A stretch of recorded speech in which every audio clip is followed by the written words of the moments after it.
나는 오랫동안 노인복지 현장에서 수많은 어르신들을 만나왔다. 그중 가장 마음이 아팠던 순간은 통장 잔액을 바라보며 이 돈이면 괜찮겠지 하시던 분들이 몇 달 만에 모든 걸 잃는 모습을 볼 때였다. 오늘 내가 드리는 이야기는 단순한 돈의 문제가 아니다. 노후의 평안은 결국 현금에서 시작된다. 이 한 문장이 20년 동안 내가 현장에서 배운 진실이다. 여러분, 지금 통장에 얼마가 남아있나요? 그 돈이 70세 이후 갑자기 닥칠 위기를 버틸 만큼 충분하다고 자신 있게 말할 수 있으신가요? 대부분의 어르신들은 이 질문에 잠시 침묵하신다. 국민연금도 있고 집도 있으니까 괜찮겠지. 하지만 현실은 그렇게 단순하지 않다. 지난 10년간 통계청이 조사한 자료를 보면 70세 이상 어르신의 68%가 한 번 이상 의료비나 돌발 지출로 경제적 위기를 겪었다. 그중 절반 이상은 결국 자녀에게 손을 벌리거나 빚을 졌다. 이건 남의 이야기가 아니다. 내 자식은 착하니까 괜찮겠지. 죽을 때까지 연금으로는 버틸 수 있겠지. 그렇게 믿었던 분들이 뜻하지 않은 한 번의 병원비 앞에서 무너진다. 나는 그 장면을 너무 많이 봤다. 서울의 한 복지관에서 만난 80세 이종국 어르신은 평생 검소하게 사셨다. 매달 국민연금으로 들어오는 돈, 그리고 1,000만 원의 저축. 자녀들도 착했고 이웃들도 칭찬했다. 그런데 어느 날 남편이 뇌졸중으로 쓰러지셨다. 수술비 800만 원. 이후 재활치료비와 간병비로 매달 300만 원이 나가기 시작했다. 단 3개월 만에 평생 모은 돈이 바닥났다. 교수님, 제가 뭘 잘못한 걸까요? 그분은 울먹이며 내 손을 붙잡으셨다. 나는 아무 말도 할 수 없었다. 왜냐하면 그건 그분만의 이야기가 아니었기 때문이다. 바로 옆집에서도 동네 마트에서도 똑같은 일이 벌어지고 있었다. 노후의 위기는 한 번에 오지 않는다. 병원비, 간병비, 생활비, 그리고 시간이 서서히 그 사람을 무너뜨린다. 처음에는 조금만 버티면 되겠지. 하지만 석 달이면 누구나 쓰러진다. 그런데도 사람들은 설마 나에게 그런 일이 라며 준비를 미룬다. 그 설마가 결국 통장을 텅 비게 만든다. 내가 현장에서 느낀 건 단 하나다. 준비하지 않은 노후는 언제나 갑작스럽게 무너진다. 돈이 없어서가 아니라 쓸 수 있는 현금이 없어서다. 집이 있고 자식이 있고 연금이 있어도 현금이 없으면 위기 앞에서 손발이 묶인다. 병원은 카드보다 현금을 원하고 간병인은 선입금을 요구한다. 그리고 그때 대부분의 어르신은 자녀에게 전화기를 든다. 얘야, 이번 달은 좀 도와줄 수 있겠니? 그 순간 부모의 자존심은 무너지고 마음엔 죄책감이 자리 잡는다. 나는 그런 장면을 수없이 봤다. 자녀에게 폐 끼치고 싶지 않다는 마음으로 평생을 살아온 세대. 그들이 결국 자녀에게 도움을 청해야 하는 그 현실. 그건 돈의 문제가 아니라 존엄의 문제다. 그래서 나는 이 영상을 통해 단호히 말씀드리고 싶다. 지금 통장에 있는 돈이 당신의 마지막 안전망이다. 그 돈을 지키는 방법, 그리고 늘리는 방법을 오늘 나는 정확히 알려드릴 것이다. 오늘 이야기를 끝까지 들으신다면 나는 적어도 내 노후만큼은 내 손으로 지킬 수 있다. 이 확신을 얻게 되실 것이다. 지금부터 말씀드릴 내용은 단순한 이론이 아니다. 20년 동안 실제로 어르신들과 함께한 생생한 기록이다. 병원비 때문에 통장을 비운 분들, 가족을 돕다가 노후가 무너진 분들, 그리고 그 모든 걸 다시 세운 분들의 진짜 이야기다. 오늘 나는 그 경험을 바탕으로 왜 현금이 노후의 마지막 생명줄이 되는가를 보여드릴 것이다. 이 영상을 끝까지 보신다면 당신의 통장은 단순한 숫자가 아니라 당신의 삶을 지켜주는 방패가 될 것이다. 지금 마음속으로 이렇게 다짐해 보시라. 나는 내 노후를 누군가에게 맡기지 않겠다. 내 손으로 준비하겠다. 그 결심이 바로 지금 당신 인생의 새로운 시작이다. 나는 종종 이런 말을 듣는다. 나는 평생 열심히 일했고 빚도 없고 자식들도 착하니 괜찮을 거예요. 그 말 속에는 묘한 안심과 동시에 작은 두려움이 섞여 있다. 왜냐하면 그분들 대부분은 성실하게 살면 괜찮다 라는 믿음에 의지하고 있기 때문이다. 하지만 나는 그 믿음이 얼마나 쉽게 무너지는지를 매일 목격한다. 몇 해 전 봄이었다. 서울 은평구의 작은 복지관에서 나는 63세 김명자 어르신을 만났다. 남편을 일찍 여의고 두 자녀를 혼자 키워낸 분이었다. 하루 세끼밥을 챙길 시간도 없이 일했고 명절에도 쉰 적이 없었다. 그렇게 평생 모은 돈은 1,200만 원 남짓. 이제야 조금은 숨 돌릴 수 있겠다고 생각하셨다. 그런데 그해 겨울 큰아들이 사업 실패로 빚더미에 앉았다. 작은 딸은 이혼 후 두 손주를 데리고 친정으로 돌아왔다. 그날 어르신의 목소리가 아직도 귀에 남아있다. 교수님, 나는 자식들 원망 안 해요. 그냥 미리 알았더라면 조금이라도 준비했을 텐데요. 그 말에 나는 아무 대답도 할 수 없었다. 그분의 눈빛엔 후회보다 더 깊은 체념이 있었다. 김어르신의 월 연금은 120만 원.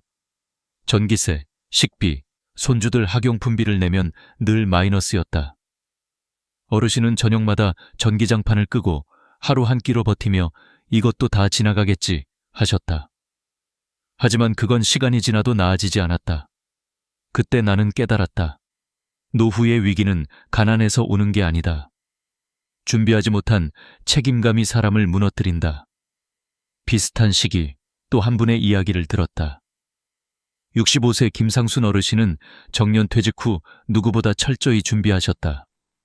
퇴직금 5천만 원, 국민연금 월 80만 원, 사적연금 월 40만 원. 누가 봐도 이 정도면 성공적인 노후였다. 하지만 불행은 예고 없이 찾아왔다. 68세가 되던 해 아내가 당뇨 합병증으로 쓰러졌다. 병원비로 매달 200만 원이 나갔다. 게다가 살던 전셋집의 집주인이 갑자기 전세금을 2천만 원 올려달라고 요구했다. 김어르신은 통장을 열었다. 아직 5천만 원 있으니까 괜찮겠지. 하지만 불과 석 달 뒤 잔액은 2천만 원으로 줄어 있었다. 병원비 600만 원, 전세 추가금 2천만 원, 생활비까지 더하니 눈 깜짝할 사이에 사라진 것이다. 그제서야 어르신은 말했다. 교수님, 계산해보니 1년 반 후면 돈이 다 떨어질 것 같습니다. 그분은 절망했다. 성실히 일했고 한 푼도 낭비하지 않았고 남에게 폐를 끼친 적도 없었다. 그런데 인생의 마지막 10년 앞에서 그 모든 노력이 모래성처럼 무너졌다. 나는 그때 깨달았다. 성실은 필요하지만 대비 없이는 아무 의미가 없다. 우리가 젊을 때 배운 근면과 절약은 노후의 폭풍 앞에선 그저 낡은 우산일 뿐이다. 비바람은 준비된 사람만 피할 수 있다. 나는 종종 이런 질문을 던진다. 어르신, 지금 통장에 있는 돈이 6개월을 버틸 수 있을까요? 대부분의 분들이 잠시 멈칫한다. 그 6개월의 공백이 바로 노후 파산의 시작이다. 한번 병원비가 나가고, 한번 집세가 오르고, 한번 자식이 어려워지면 그제야 그때 조금만 준비했더라면 하며 눈물을 삼킨다. 이건 누군가의 실패담이 아니다. 우리 모두의 내일이 될 수 있는 경고다. 성실함만으로는 노후를 지킬 수 없다. 연금도, 집도, 자식의 효심도 완벽한 방패가 되어주지 못한다. 마지막 순간 우리를 지켜주는 건 즉시 꺼낼 수 있는 현금뿐이다. 지금 이 말을 듣고 계신다면 마음 한구석이 조금 불안해지실지도 모른다. 그 불안은 잘못된 게 아니다. 그건 살아남고자 하는 본능이다. 오늘 그 본능을 외면하지 마시라. 이제 우리는 그 불안을 대비로 바꿔야 한다. 다음 이야기에서 나는 그 답을 구체적으로 보여드릴 것이다. 집도 있고 연금도 있는데 왜 무너지는지, 돈이 아니라 현금이 필요한 진짜 이유를.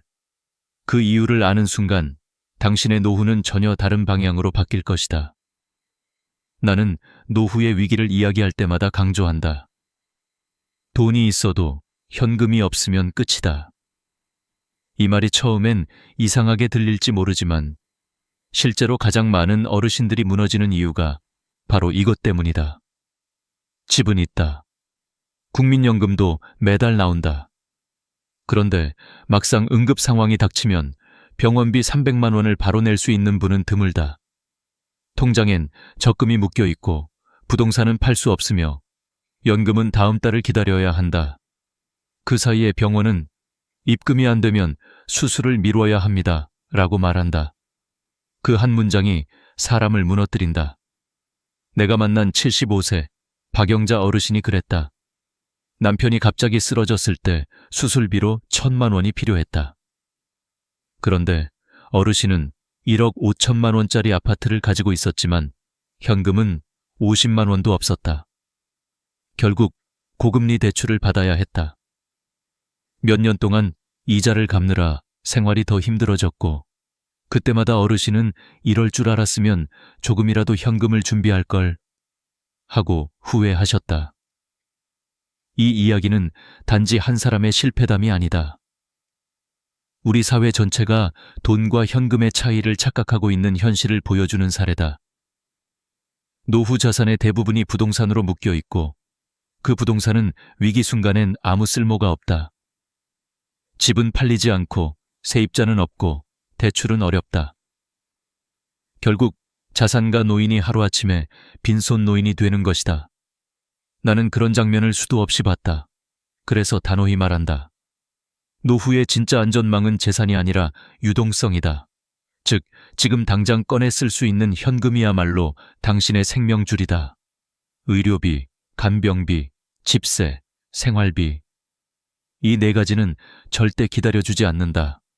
그런데 사람들은 곧 연금이 들어오니까 괜찮겠지라고 안심한다. 하지만 인생의 위기는 곧이라는 말이 통하지 않는다. 수술실 문 앞에서, 약국 계산대 앞에서 그 곧은 아무 의미가 없다. 나는 현금의 중요성을 설명할 때 종종 이런 비유를 쓴다. 비상시에 꺼낼 수 없는 돈은 마치 잠긴 우물 속 물과 같다. 물을 가지고 있어도 마시지 못한다면 결국 목이 마른 건 마찬가지다. 김상순 어르신의 경우도 마찬가지였다. 5천만 원의 퇴직금을 전액 예금에 넣어두셨지만 정작 급할 때 해지하면 이자가 줄어든다고 망설이셨다.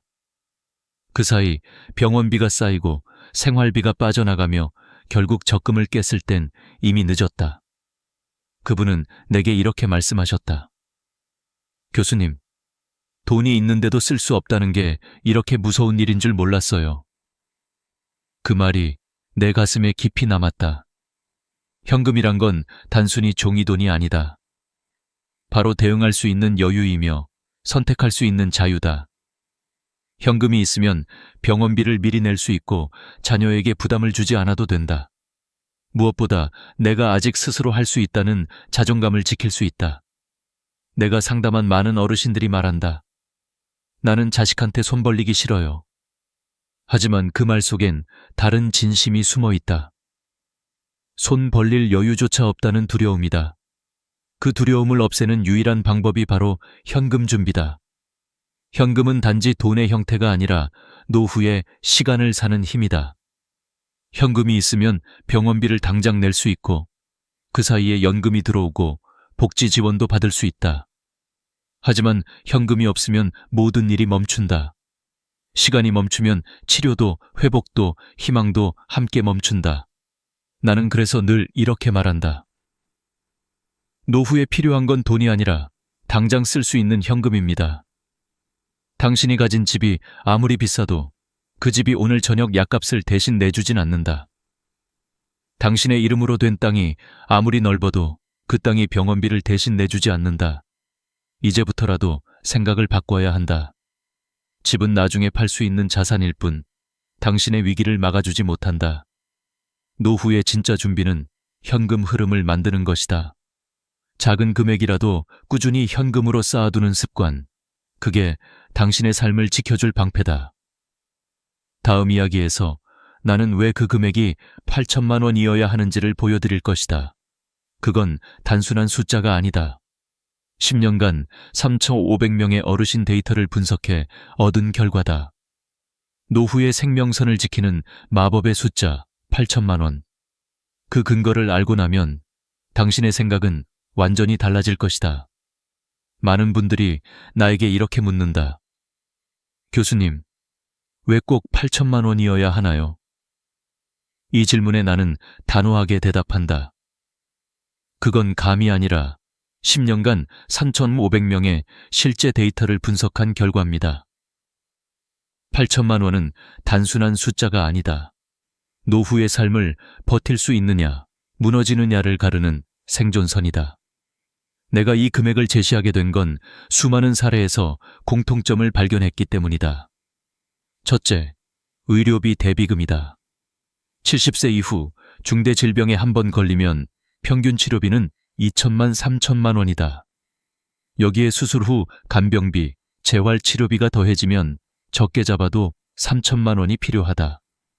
그런데 대부분의 어르신들은 건강보험이 있으니까 괜찮겠지라고 생각한다. 하지만 실비보험에서 나오는 돈은 항상 늦고 간병비는 본인 부담이다. 결국 3개월만 지나면 통장은 텅 빈다. 둘째, 주거비와 생활환경 대비금이다. 살던 집에 전세금이 오르거나 낡은 집을 수리해야 하는 상황은 언제든 찾아온다. 보일러 교체, 지붕 보수, 수도관 교체, 이런 비용이 평균 2천만 3천만 원이다. 집은 있으니 괜찮다고 생각하지만 집은 돈을 만들어주지 않는다. 그때 필요한 건 바로 유동자금, 즉 현금이다. 셋째, 가족 지원비다. 자녀의 실직, 손주의 양육, 혹은 가족의 의료비 지원. 부모는 자식이 어려울 때 외면하지 못한다. 평균 1,000만 2천만 원이 이 부분에서 빠져나간다. 어르신들 대부분이 이렇게 말씀하신다. 나는 자식한테 폐 끼치고 싶지 않아요. 하지만 아이러니하게도 준비가 안 돼 있으면 결국 자식에게 더 큰 짐이 된다. 넷째, 생활비 버퍼다. 물가 상승과 연금 삭감에 대비해 1년치 생활비, 즉 최소 1,000만 원은 예비로 확보해야 한다. 이건 단순히 돈을 쌓아두는 게 아니라 갑작스런 인플레이션과 사회 변동에 대비하는 심리적 안정자금이다. 이 네 가지를 합치면 최소 7천만 원에서 1억 원, 그 평균값이 바로 8천만 원이다. 이건 내가 임의로 만든 수치가 아니라 실제 생존 데이터를 근거로 한 현실적 기준이다. 그렇다면 중요한 건 금액이 아니라 형태다. 이 8천만 원은 부동산이나 주식처럼 묶인 자산이 아니라 즉시 꺼낼 수 있는 현금성 자산이어야 한다. 왜냐하면 위기는 언제나 지금 오기 때문이다. 박영자 어르신의 사례를 떠올려보자. 1억 5천만 원짜리 아파트를 가지고 있었지만 남편의 응급수술비 1,000만 원을 마련하지 못했다. 결국 고금리 대출을 받아야 했다. 그분은 내게 이렇게 말했다. 교수님, 그때는 돈이 아니라 시간이 더 무서웠어요. 돈은 갚을 수 있지만 시간을 되돌릴 수는 없잖아요. 그 말이 바로 핵심이다. 현금이 없다는 건 시간을 잃는다는 뜻이다. 나는 이 수치를 제시하며 많은 어르신들의 삶이 바뀌는 걸 보았다. 8천만 원을 모으는 게 가능할까요? 물론 쉽지 않다. 하지만 불가능하지도 않다. 실제로 62세 정무 어르신은 332 전략을 통해 5년 만에 7,500만 원을 모았다. 그 전략은 간단하다. 첫 번째 3은 3년 집중 저축이다. 퇴직금 일부를 활용해 매년 2천만 원씩 3년간 모은다. 이렇게 하면 6천만 원이 확보된다. 두 번째 3은 3가지 수입원 확보다. 국민연금, 사적연금, 그리고 소규모 부업, 청소, 경비, 운전, 배송 보조 등으로 월 50만 원 정도는 충분히 가능하다. 세 번째 뒤는 2년 추가 적립이다. 앞서 모은 6천만 원에 매년 저천만 원씩 2년을 더해 최종적으로 8천만 원을 완성한다. 이건 단순한 이론이 아니다. 실제 수백 명의 어르신들이 이 방법으로 현금 없는 불안한 노후를 현금이 있는 안정된 노후로 바꾸었다. 그리고 중요한 건 지금이라도 시작하면 늦지 않다는 것이다. 70세, 75세, 심지어 80세라도 자산 재구성과 제도 활용만으로 충분히 현금 3천만 5천만 원은 마련할 수 있다. 이건 의지의 문제가 아니라 구조의 문제다. 방법만 알면 누구나 가능하다. 다음 이야기에서 나는 그 구체적인 방법, 즉 나이에 상관없이 지금부터 8천만 원을 만드는 실전 전략을 공개하겠다.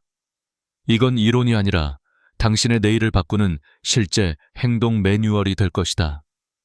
알겠어요. 8천만 원이 필요하다는 건 이해했어요. 그런데 지금 나이에 그걸 어떻게 모으죠? 이건 내가 가장 많이 듣는 질문이다. 그리고 나는 이렇게 대답한다. 지금이라도 구조를 바꾸면 가능합니다. 첫 번째 전략은 자산 재구성이다. 대부분의 어르신들은 집 한 채에 모든 재산이 묶여 있다. 시가 1억 원짜리 아파트를 7천만 원짜리 소형으로 바꾸면 3천만 원의 현금이 생긴다. 이 돈은 단순한 여유 자금이 아니다. 위기 때 숨통을 트이게 해주는 생명선이다. 이렇게 해서 3천만 원만 확보해도 삶의 안정감이 완전히 달라진다. 두 번째 전략은 정부 제도 활용이다. 우리나라에는 생각보다 다양한 노후 지원 제도가 있다.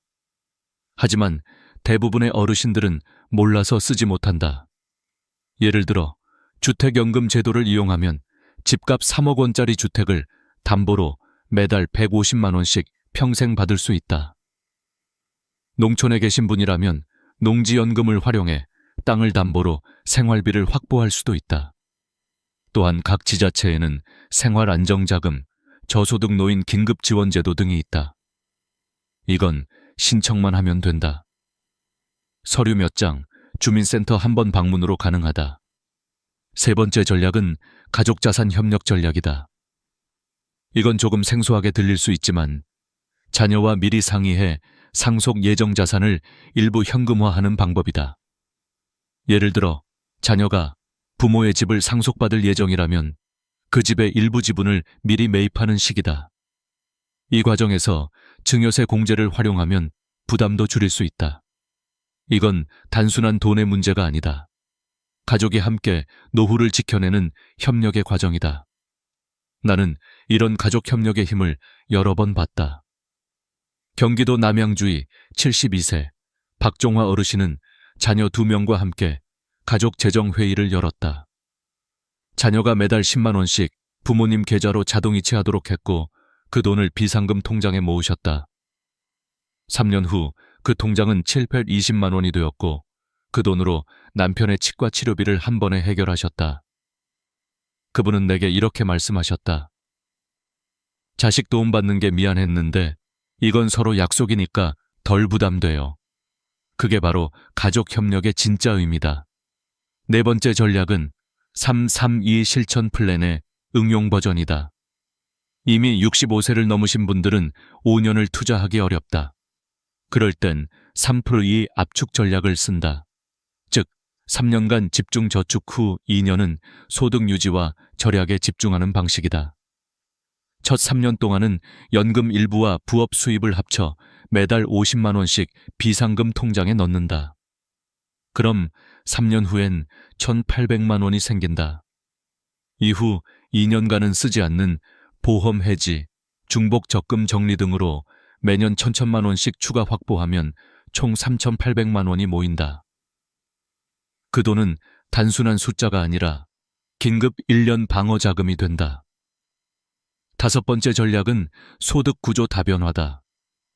많은 어르신들이 이 나이에 무슨 일을 일하며 포기하지만 지금 시대는 다르다. 정부 지원형 일자리, 경비, 택배 보조, 공공도서관 관리 등 월 40만에 70만 원의 안정적 일자리가 많다. 심지어 온라인으로 글쓰기, 상담, 취미 강의 등도 가능하다. 하루 2~3시간, 일주일에 서너 번만 일해도 월 20만 원씩만 비상금 통장에 넣는다면 1년이면 240만 원, 5년이면 1200만 원이다. 이건 단순히 돈을 버는 게 아니라 삶의 리듬을 유지하는 일이기도 하다. 마지막으로 생활비 구조를 바꾸는 것이 핵심이다. 많은 분들이 내가 아낄 게 어디 있다고 하시지만 실제로 가계부를 써보면 불필요한 구독료, 보험 중복, 카드 이자 등으로 매달 현대 20만 원이 새어나간다. 그걸 바로잡으면 1년에 최소 200만 원이 남는다. 이건 절약이 아니라 재구성이다. 여기까지 들으셨다면 이렇게 생각하실지도 모른다. 그래도 그게 가능할까? 가능하다. 왜냐하면 나는 수백 명의 어르신이 이 단계를 직접 실행해 변화를 만든 걸 봤기 때문이다. 이건 결심이 아니라 시작의 문제다. 지금 시작하면 1년 후 당신의 통장은 다르게 보일 것이다. 다음 마지막 이야기에서는 이 모든 내용을 단 3일 안에 실행할 수 있는 3일 행동 계획으로 정리해드리겠다. 그건 단순한 계획표가 아니라 당신의 노후를 바꾸는 첫 번째 실행이 될 것이다. 이제 마지막입니다. 여기까지 들으셨다면 이미 마음속엔 하나의 결심이 생겼을 겁니다. 그래, 나도 지금부터 준비해야겠다. 하지만 결심만으로는 아무 일도 변하지 않습니다. 70세 이후의 노후 안전은 지식이 아니라 실행에서 시작됩니다.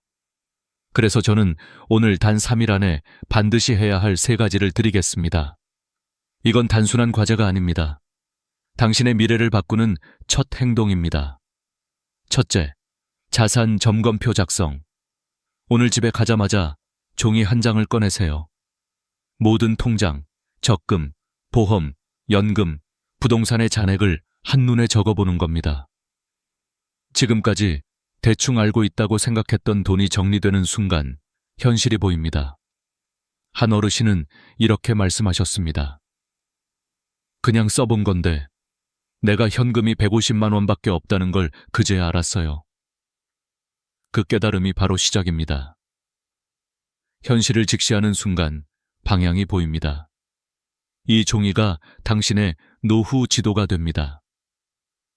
둘째, 은행 상담 예약. 가까운 은행에 전화하세요. 노후 비상금 마련 상담을 받고 싶습니다. 이 한 문장만 말하면 됩니다. 이 말을 하는 순간부터 당신은 준비된 사람으로 분류됩니다. 은행 직원은 일반 고객에게는 설명하지 않는 상품과 연금, 연계형 특화 계좌를 제시할 겁니다. 그 차이는 큽니다. 어르신 한 분은 이 한 문장 덕분에 이자율이 2배 높은 상품으로 바꿔서 1년 만에 60만 원을 더 벌었습니다. 행동은 작지만 결과는 확실히 달라집니다. 셋째, 가족회의 개최. 이건 가장 어렵지만 가장 중요합니다. 자녀에게 솔직히 말하세요. 이건 유산 이야기가 아니라 우리 가족이 함께 살아남기 위한 준비야. 이 말은 오해를 막고 협력을 부릅니다. 실제로 가족회의를 한 가정은 그렇지 않은 가정보다 2배 이상 빨리 재정 안정을 찾았습니다. 가족이 모여 현실을 공유하면 각자 역할이 생기고 부담이 나눠집니다. 그 순간부터 나 혼자 버티는 인생이 아니라 함께 지켜내는 인생이 됩니다. 여기까지가 첫 3일의 계획입니다. 이 3가지만 해도 당신의 노후는 완전히 달라집니다. 이건 단순히 돈의 문제가 아닙니다. 자존감의 문제이고 존엄의 문제이며 미래의 문제입니다. 돈이 없다고 해서 불행한 게 아닙니다. 준비가 없을 때 그 불안이 불행을 만든 겁니다. 그리고 꼭 기억하세요. 8천만 원은 최소 기준입니다. 가능하다면 1억 원까지, 그 중에서도 현금성 자산 중심으로 관리하세요. 부동산보다 예금, 적금, 현금 흐름이 더 중요합니다. 왜냐하면 노후는 버티는 힘이 전부이기 때문입니다. 지금이 바로 시작점입니다. 완벽한 시기는 없습니다. 오늘, 바로 지금이 당신의 노후를 지킬 수 있는 가장 빠른 순간입니다.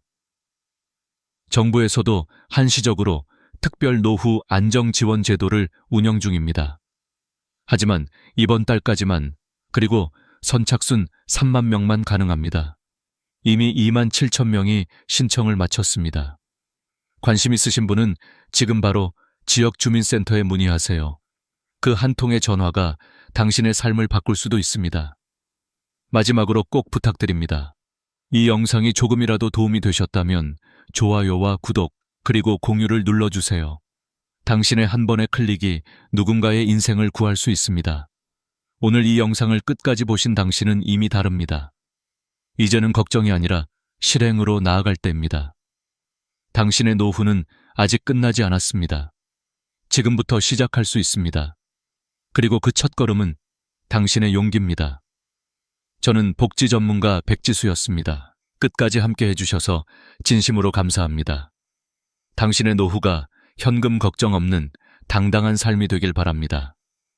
좋아요, 구독 눌러주시고 다음 영상에서 뵙겠습니다. 요즘 뉴스를 보면 현금 입금 때문에 세무서에서 연락을 받았다는 이야기가 낯설지 않습니다. 불과 몇 년 전만 해도 상상할 수 없던 일이지요. 내 돈을 내 통장에 넣는 게 왜 문제가 돼? 많은 분들이 이렇게 생각하십니다. 하지만 지금은 그 단순한 행동 하나가 국세청 AI의 감시망에 포착될 수 있습니다. 이제 세상은 바뀌었습니다. 2025년 국세청은 사람이 아닌 인공지능이 24시간 금융 데이터를 분석하는 시대를 열었습니다. 단순히 고액 거래만 보는 게 아니라 패턴을 본다는 점이 핵심입니다. 금액보다 중요한 것은 어떤 방식으로 돈이 움직이느냐입니다. 예를 들어볼까요? 65세 김정호 씨는 가족 병원비를 마련하기 위해 현금 300만 원을 자신의 통장에 입금했습니다. 그런데 며칠 후 세무서에서 입금 내역에 대한 소명 자료를 제출하라는 우편이 도착했습니다. 그는 어리둥절했습니다. 내가 번 돈을 내 통장에 넣었을 뿐인데 왜? 하지만 국세청 AI는 이미 그의 거래 패턴을 비정상으로 분류해두고 있었습니다. 국세청의 시스템은 생각보다 훨씬 정교합니다. AI는 단순히 입금액이 크다고 의심하지 않습니다. 오히려 규칙성과 반복성을 분석합니다. 예를 들어 매주 같은 요일에 같은 금액을 입금한다면 자금 쪼개기로, 입금 후 곧바로 출금하면 자금 세탁 시도로, 가족 통장에 반복 입금하면 증여 행위로 판단합니다. 이런 패턴이 포착되면 사람의 개입 없이 자동으로 경고등이 켜지고 곧바로 출처 소명 요구가 발송됩니다. 즉, 금액보다 무서운 건 패턴입니다. 한 예로 김정호 씨의 입금 내역은 3번 연속 비슷한 금액 플러스 같은 요일 플러스 입금 후 단기 출금이라는 조건을 모두 충족했습니다. AI 입장에서는 숨겨진 수입원을 가진 사람처럼 보였던 것입니다. 물론 실제로는 단순한 가족 의료비였지만 시스템은 사정을 몰라줍니다. 정상적이지 않은 흐름이면 의심부터 합니다. 이제 문제는 명확해졌습니다. 내 돈을 어떻게 입금해야 불필요한 의심을 피할 수 있을까? 바로 이 지점에서 오늘 영상의 핵심이 시작됩니다. 국세청의 AI는 인간보다 훨씬 빠르고 냉정하며 패턴을 한번 비정상으로 분류하면 이후 거래도 연속적으로 추적합니다. 그러니 우리가 할 일은 이 AI의 눈을 정확히 이해하고 그 원리를 역이용하는 것입니다. 그렇다고 불법적인 방법을 쓰자는 게 아닙니다. 오해받지 않도록 정상적인 거래의 흔적을 명확히 남기는 것, 그것이 진짜 지혜로운 방어입니다. 이제부터 여러분께 알려드릴 5가지 방법은 국세청의 AI가 감시하는 원리를 정확히 파악하고 설계된 전략들입니다. 각각의 방법은 실제 사례와 함께 설명될 것입니다. 단 한 가지 주의할 점은 이 정보는 탈세를 위한 것이 아니라 억울한 오해를 피하는 법이라는 사실입니다. 첫 번째 방법은 AI가 가장 먼저 감지하는 규칙성을 깨뜨리는 것부터 시작합니다. 매주 같은 요일, 같은 금액, 같은 시간에 입금하는 것은 AI에게는 의도된 패턴으로 보입니다. 따라서 입금의 금액, 요일, 시간을 의도적으로 불규칙하게 만들라는 것이 핵심입니다. 이 단순한 전략 하나만으로도 AI의 분석 효율을 절반 이하로 떨어뜨릴 수 있습니다. 그 이유와 구체적인 방법은 바로 다음 부분에서 이어집니다. 제가 앞서 말씀드린 핵심은 하나입니다. 국세청 AI는 숫자보다 패턴을 본다. 그리고 그 패턴이 의심스러우면 사람의 손길이 닿기 전에 이미 경보가 울린다는 것. 그렇다면 우리가 실생활에서 할 수 있는 일은 무엇일까요? 바로 AI가 좋아하는 규칙성을 의도적으로 해체하고 동시에 우리 거래의 정상성을 증명할 수 있는 흔적을 남기는 것입니다. 지금부터 저는 여러분과 함께 5가지 방법을 차근차근 현실적인 사례와 함께 풀어가겠습니다. 이 방법들은 복잡하지 않지만 한 가지 전제는 지켜야 합니다. 정직하게, 투명하게 행동하되 오해받기 쉬운 형태만 피하자는 원칙입니다. 첫째, 입금은 불규칙하게 금액과 요일을 바꿔라. 사실 이건 생각보다 간단합니다. AI는 규칙적인 반복을 매우 좋아합니다. 매주 월요일 100만 원씩 입금하는 패턴은 금방 눈에 띕니다. 반면 금액과 요일을 섞어 입금하면 통계적으로 의도된 반복으로 보기 어렵게 됩니다. 예를 들어 한 달 생활비로 현금 60만 원을 모아야 한다면 매주 15만 원씩 같은 요일에 넣지 말고 첫 주는 14만 원 수요일, 둘째 주는 16만 금요일, 셋째 주는 15만 원 화요일식으로 요일과 금액을 섞어보세요. 작은 변화만으로도 AI의 패턴 인식 확률을 크게 낮출 수 있습니다. 제 환자 중 한 분은 매달 같은 금액을 같은 요일에 입금하다가 불필요한 소명을 받으셨습니다. 제가 요일과 금액을 바꾸는 것을 권했더니 그 후로 아무 문제 없이 생활비 충당을 하시더군요. 둘째, 입금 후 즉시 출금은 피하라. 시간차를 둬라. AI가 특히 의심하는 패턴 중 하나는 입금 직후 출금입니다. 누군가의 돈을 잠시 자신의 계좌로 경유시키고 바로 다른 사람에게 이체하는 패턴은 자금 세탁 모델의 전형이기 때문입니다. 따라서 현금을 입금한 뒤 최소 며칠, 가능하면 5, 7일 정도는 계좌에 머무르게 하세요. 실제로 저는 중고 물품 판매로 받은 현금을 곧바로 다른 사람에게 송금하던 분께 일주일 보관을 권했더니 그 뒤로 어떠한 소명도 받지 않으셨습니다. 시간차는 이 돈이 내 정상적 수입이라는 신호를 주는 가장 간단한 방법입니다. 셋째, 입금 목적을 기록하라. 작은 메모가 큰 방패다. AI가 의심을 하더라도 우리가 명확한 근거를 제시하면 대부분의 오해는 풀립니다. 따라서 입금 전에 휴대폰 메모장에 간단히 기록하거나 입금 봉투 사진을 찍어두세요.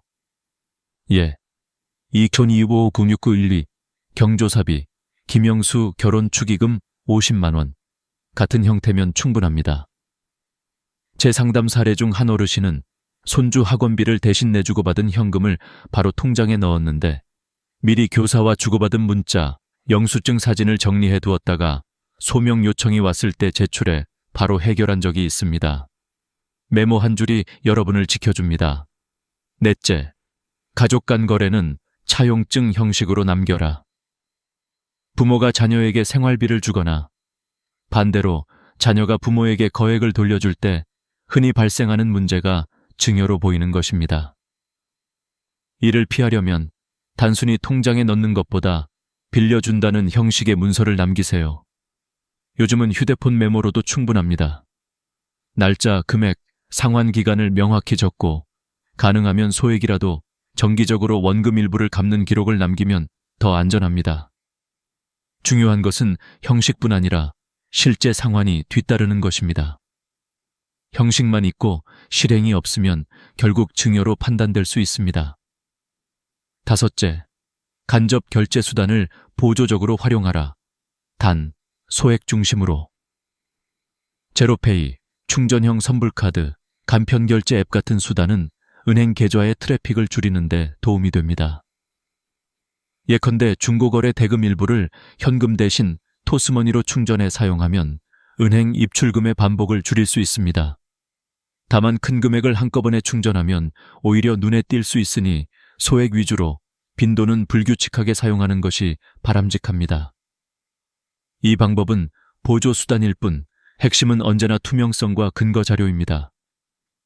여기서 꼭 강조하고 싶은 한 가지는 어떤 방법을 쓰더라도 거짓 소명은 절대 금물이라는 점입니다. AI가 추적한 흐름과 우리의 설명이 맞지 않으면 더 큰 문제가 됩니다. 정직하게, 차분하게 증빙을 준비하는 습관이 가장 안전합니다. 또한 입금이나 큰 금액 처리 전에는 세무사와 상담하는 것이 최선입니다. 큰돈 한 번이 잘못되면 그 과정에서 겪는 스트레스와 시간, 비용은 되돌릴 수 없습니다. 이제 여러분께 현실적인 루틴 하나를 제안드립니다. 매달 현금이 필요할 것 같으면 한 달 단위로 인출 계획을 세우세요. 예. 매월 1일 50만 원, 15일 30만 원, 필요시 3제 7일의 시간차 두기, 입금 시 메모 남기기, 가족에게 줄 돈은 차용증 작성.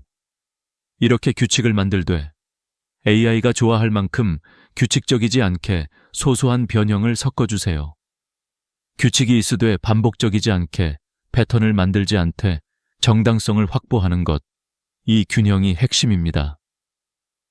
오늘 이 부분을 마무리하며 한 가지 사실을 다시 드리고 싶습니다.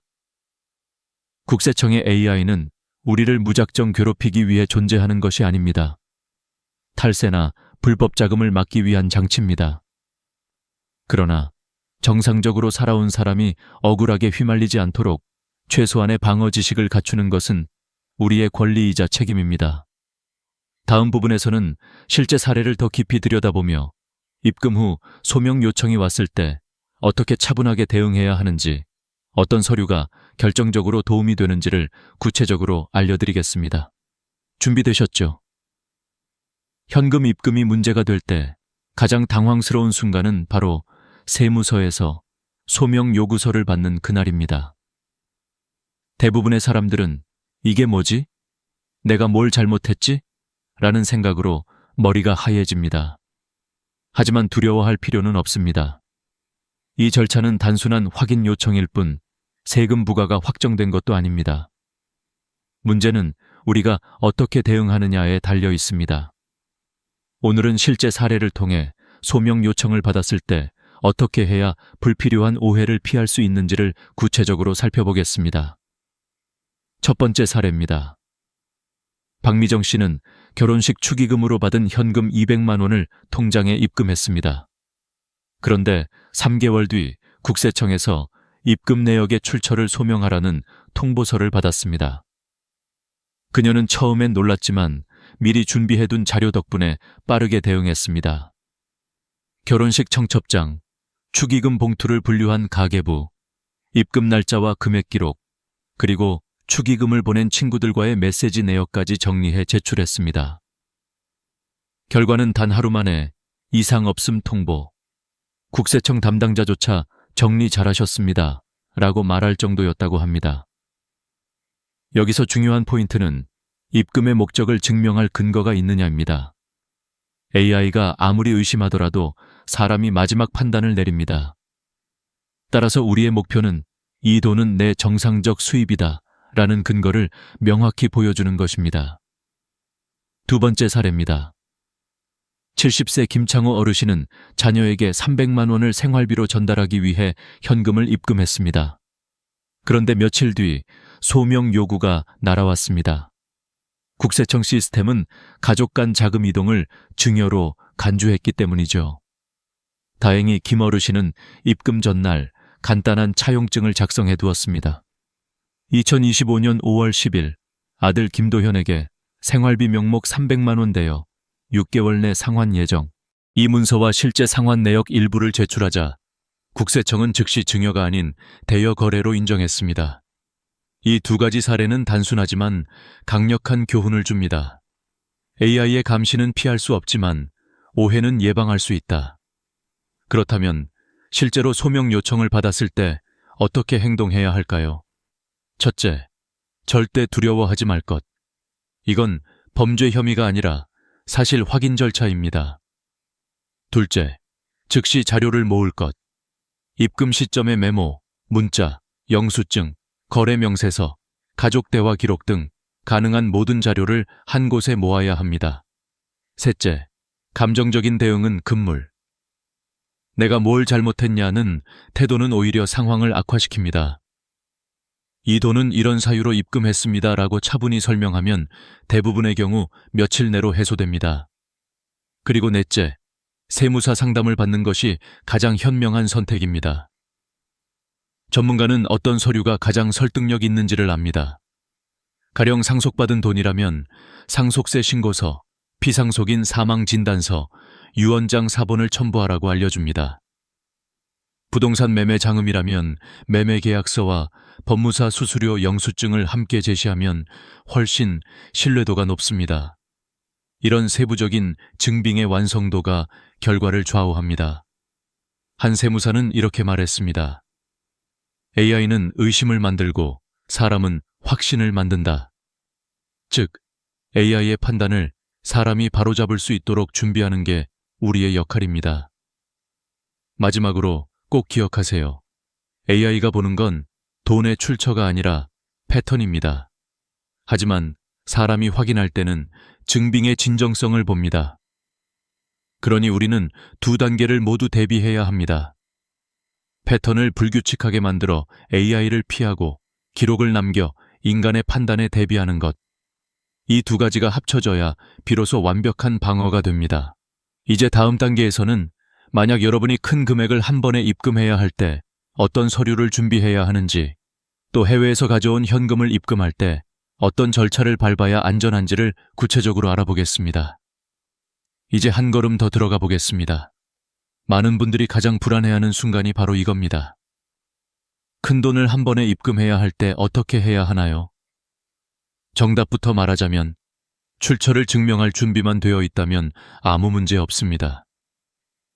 문제는 돈 자체가 아니라 그 돈이 어디서 왔는가를 명확히 설명하지 못할 때 생깁니다.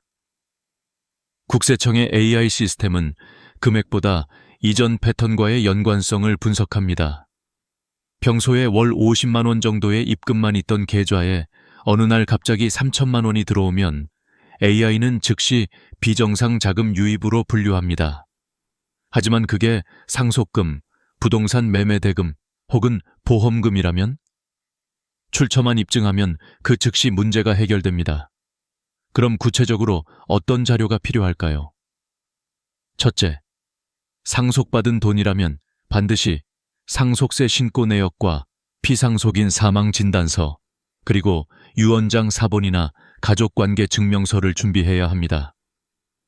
국세청은 이 세 가지 서류로 금액의 출처를 거의 확실히 인정합니다. 만약 상속세를 이미 납부했다면 납세 영수증을 함께 첨부하면 더 완벽합니다.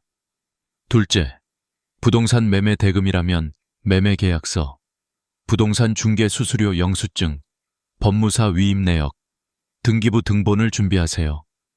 특히 부동산 자금의 일부를 현금으로 받은 경우 계약서에 현금 일부 지급이라는 문구가 들어가야 합니다. 이 한 문장이 나중에 큰 방패가 됩니다. 셋째, 사업 관련 현금이라면 세금 계산서, 사업자 등록증 사본, 거래 명세표, 매출 장부를 증빙으로 제출하세요. 특히 자영업자분들이 소규모 현금 매출을 입금할 때는 반드시 거래 상대방의 사업자 정보를 함께 기록해 두는 것이 좋습니다. 단순히 매출대금 입금이라고만 적으면 신뢰도가 떨어지지만 식당 납품대금이라고 적으면 AI와 사람 모두 납득할 수 있습니다. 이 단계에서 중요한 건 금액의 크기가 아닙니다. 모든 돈에는 이야기, 스토리가 있어야 한다는 사실입니다. 그 돈이 어떤 이유로 누구에게서 언제 들어왔는지를 기록해두는 습관이 여러분을 보호합니다. AI는 숫자를 보지만 사람은 이야기를 봅니다. 그리고 그 이야기를 만드는 게 바로 여러분입니다. 그 다음으로 많은 분들이 혼란스러워하는 부분이 바로 해외에서 가져온 현금입니다. 이 부분은 조금 더 엄격합니다. 외환거래법에 따라 미화 1만 달러, 약 1,300만 원을 초과하는 현금을 들여올 때는 반드시 세관에 신고해야 합니다. 신고하지 않고 입국하다가 적발되면 단순 과태료가 아니라 형사처벌 대상이 될 수 있습니다. 또한 해외 현금을 은행에 입금할 때는 반드시 출처 증명 서류를 제시해야 합니다. 예를 들어 해외 소득이라면 해외 급여 명세서나 세금 납부 증명서, 해외 예금 인출이라면 해외 은행 인출 내역서 혹은 해외 유산 상속 증빙 서류를 제출해야 합니다. 이 절차를 제대로 밟지 않으면 AI는 불법 외환 반입으로 의심할 수 있습니다. 결국 중요한 건 절차의 투명성입니다. 정상적인 돈이라면 떳떳하게 신고하고 증거를 남겨두면 됩니다. 이제 현실적인 조언을 하나 드리죠. 입금 금액이 크면 클수록 입금 전에 세무사에게 한 번만 물어보세요. 이 금액을 입금해도 문제가 없을까요? 어떤 자료를 미리 준비하면 좋을까요? 이 한 번의 상담이 향후 수개월의 불안과 오해를 막아줍니다.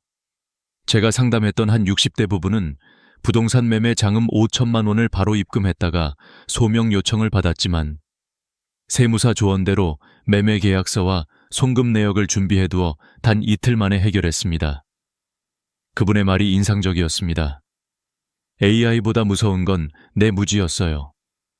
이제 질문 하나만 던져볼까요? ATM으로 입금하면 안전하지 않나요? 많은 분들이 이렇게 오해합니다. 직원 눈을 피하니 안전할 거라고 생각하지만 사실은 정반대입니다. ATM 거래 역시 모든 내역이 국세청의 AI 시스템과 연동됩니다. ATM은 오히려 사람이 개입하지 않기 때문에 패턴 분석에는 더 유리한 데이터로 사용됩니다. AI 입장에서는 누가, 언제, 얼마나, 어떤 기기를 통해 입금했는가까지 정확히 기록됩니다. 즉, ATM은 사람의 눈을 피하지만 AI의 눈은 더 깊게 들어옵니다. 이쯤에서 결론은 명확합니다. 피할 수 없다면 대비하라. 국세청의 감시는 피할 수 없지만 오해는 충분히 예방할 수 있습니다. 그 예방의 핵심은 투명한 기록과 조심스러운 습관입니다. AI가 의심하기 전에 내가 먼저 근거를 남기는 것, 그것이 진짜 현명한 방어입니다. 다음 부분에서는 이 모든 규칙들을 현실 속에서 어떻게 적용할 수 있는지, 즉, 나의 일상 거래 패턴을 안전하게 설계하는 3단계 루틴을 구체적으로 설명드리겠습니다. 이 3단계 루틴만 익히면 여러분의 계좌는 AI에게 완벽히 정상적인 계좌로 인식될 것입니다. 이제 본격적으로 AI에게 절대 의심받지 않는 계좌 루틴 3단계를 알려드리겠습니다. 이건 제가 실제 금융 상담을 하며 수백 명의 사례를 분석해 만든 생활형 방어 루틴입니다. 법적으로 완벽히 안전하면서도 AI의 감시망에서 벗어날 수 있는 가장 실질적인 방법입니다. 1단계, 거래의 리듬을 만든다. 일정하되 규칙적이지 않게. AI는 패턴의 반복성을 학습합니다.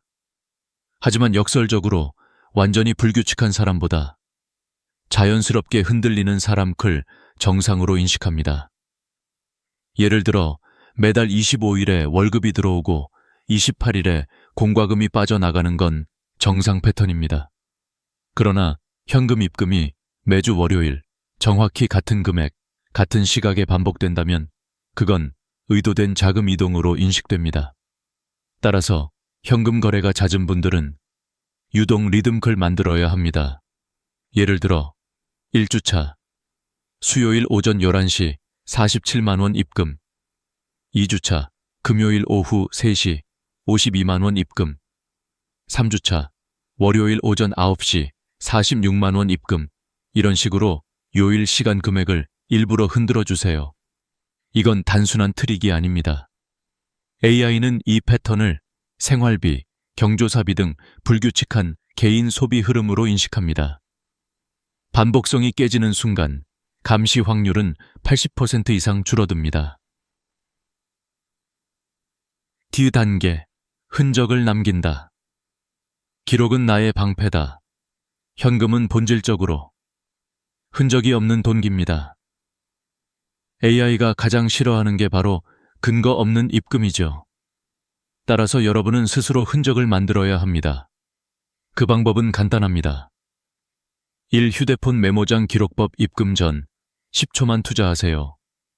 예. 2025-17 병원비 납부 후 현금 잔액 60만 원 입금 2025-31 친구 빌려준 돈 상환받음 30만 원 입금 이 영수증 사진 기록법 경조사, 병원비, 개인 간 거래 등은 가능한 한 사진 1장만 남기세요. 휴대폰 갤러리에 입금 근거 폴더를 만들어 정리해두면 됩니다. 3통장 메모 활용법 요즘 대부분의 은행 앱에는 입금 메모 남기기 기능이 있습니다. 이 한 줄이 소명 절차에서 결정적인 증거가 됩니다. 예, 입금 메모에 병원비 잔액 입금, 중고 거래 대금 등 간단히 적기만 해도 충분합니다. 이런 작은 습관 하나가 나중에 수십 시간의 세무 대응을 줄여줍니다. 3단계 심리적 안전지대를 만든다. 세무 불안 없는 마음 관리. 많은 분들이 국세청 AI 이야기를 들으면 괜히 마음이 불안해집니다. 혹시 나도 감시당하고 있는 건 아닐까? 하지만 기억하세요. 국세청의 목적은 벌을 주는 것이 아니라 정상 거래와 비정상 거래를 구분하는 것입니다. AI는 단지 데이터를 분류할 뿐 사람을 감시하지 않습니다. 따라서 가장 중요한 건 당당한 마음입니다. 내가 떳떳한 근거를 남겼다면 두려워할 이유가 없습니다. 국세청은 AI가 아니라 자료로 판단합니다. 저는 수백 건의 상담을 하며 깨달았습니다. 문제가 생기는 사람들의 90%는 잘못해서가 아니라 준비하지 않아서였습니다. 그리고 준비는 어렵지 않습니다. 오늘부터 여러분도 이렇게만 하세요.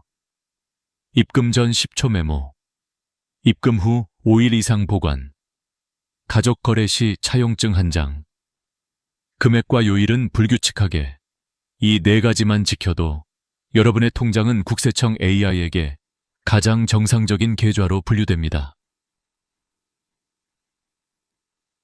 작은 팁, AI보다 먼저 움직이는 습관. AI는 거래 후에 반응하지만 사람은 미리 준비할 수 있습니다. 입금하기 전에 스스로에게 질문해보세요. 이 돈의 이야기를 나중에 설명할 수 있을까? 그 질문에 바로 답할 수 없다면 아직 기록이 부족한 겁니다. 그때 바로 메모를 남기세요. AI 시대의 금융은 기억보다 기록입니다. 이제는 돈이 아니라 돈의 흐름이 신용이 되는 시대입니다. 이제 마지막 부분에서는 실제로 국세청으로부터 입출금 소명 요청서를 받았을 때 서류를 어떻게 정리하고 어떤 순서로 제출해야 하는지, 그리고 어떤 말 한마디로 담당자의 신뢰를 얻을 수 있는지를 단계별로 알려드리겠습니다. 여러분이 이 과정을 정확히 이해하면 어떤 상황에서도 흔들리지 않는 재정적 면역력을 갖게 될 것입니다. 이제 마지막 단계입니다. 혹시라도 국세청에서 귀하의 계좌 입출금 내역에 대해 소명이 필요합니다 라는 문서를 받게 된다면 당황하지 말고 이 단계를 그대로 따라 하세요. 이건 단순한 세무조사 절차가 아닙니다. AI가 이상 패턴을 감지했을 때 사람이 한 번 더 사실관계를 확인하는 검증 과정일 뿐입니다. 즉, 대응만 잘하면 아무 일도 없습니다. 1단계, 즉시 감정을 멈추고 사실을 기록하라. 대부분의 사람들은 이 문서를 받는 순간 왜 나한테 이런 게 왔지? 내가 뭘 잘못했나? 하며 불안감부터 느낍니다. 하지만 세무 담당자는 여러분을 범인으로 보는 게 아닙니다. 단지 데이터상으로 설명이 필요한 거래가 있다고 판단했을 뿐입니다. 따라서 감정적으로 대응하지 말고 받은 순간 해야 할 일은 단 하나, 입금 내역의 이유를 정확히 적는 것입니다. 예를 들어 2025년 5월 2일 입금 200만 원, 결혼 축의금 잔액 입금. 2025년 6월 15일 입금 300만 원, 병원비 환급금 입금. 2025년 8월 3일 입금 500만 원, 아들에게 빌려준 돈 상환. 이렇게 적기만 해도 세무 담당자의 첫인상은 완전히 달라집니다. 이 사람은 거래를 투명하게 관리하는구나. 그 순간부터 이미 절반은 끝난 겁니다. 2단계, 3단 증빙 세트를 준비하라. 소명서에는 말보다 증거가 힘입니다. 이때 준비해야 할 3가지 기본 서류를 기억하세요. 1. 입금 관련 근거자료, 영수증, 거래명세서, 문자대화, 사진, 메모 등. 2. 자금 출처 확인서, 돈이 들어온 이유, 상속, 매매, 환급 등을 증명하는 서류. 3. 사용 내역 자료, 입금 후 그 돈이 어디로 흘러갔는지를 보여주는 자료, 출금 내역, 결제 영수증 등. 이 3가지가 한 세트로 있으면 세무 담당자는 더 이상 추가 질의를 하지 않습니다. 왜냐하면 AI는 패턴을 보고 의심하지만 사람은 흐름을 봅니다. 입금의 시작과 끝이 명확하면 그건 정상 자금으로 판정됩니다. 3단계, 세무사에게 한 번만 보여줘라. 이건 선택이 아니라 보험입니다. 전문가에게 단 한 번만 보여주면 불필요한 실수를 미리 막을 수 있습니다. 세무사는 국세청이 무엇을 의심하는지를 압니다. 그래서 여러분이 제출한 문서 중 불필요한 표현을 걸러주고 더 확실한 표현을 대신 써줍니다. 예를 들어, 생활비 명목 입금보다는 가족 대여금 상환이 훨씬 명확합니다. 현금 보관분 입금보다는 퇴직금 잔액 입금이 설득력이 있습니다. 말 한 줄이 달라지면 결과가 달라집니다. 4단계, 제출 후엔 침묵이 최선이다. 소명 자료를 제출한 후엔 불안해서 전화를 자주 하는 분들이 있습니다. 하지만 그건 좋지 않습니다. 세무 담당자는 하루에도 수십 건의 케이스를 처리합니다. 반복된 문의는 오히려 이 사람 뭔가 숨기는 게 있나 하는 인상을 줄 수 있습니다. 제출 후에는 1, 2주 정도 기다리세요. 대부분의 경우 아무 연락이 없으면 이상 없음입니다. 만약 추가 문의가 오더라도 이미 준비된 자료로 충분히 대응할 수 있습니다. 5단계, 교훈을 기록하라. 소명 절차가 끝났다면 그 경험을 반드시 기록해 두세요. 언제, 어떤 이유로, 어떤 금액이 문제되었는지. 이건 앞으로의 모든 금융거래에서 강력한 예방 백신이 됩니다. 그리고 이 경험을 주변 어르신들과 공유하세요. 나는 이런 일이 있었는데 이렇게 하니까 해결됐어. 이 한마디가 다른 사람의 불안과 실수를 줄여줍니다. AI 시대의 지혜는 지식보다 공유에서 나옵니다.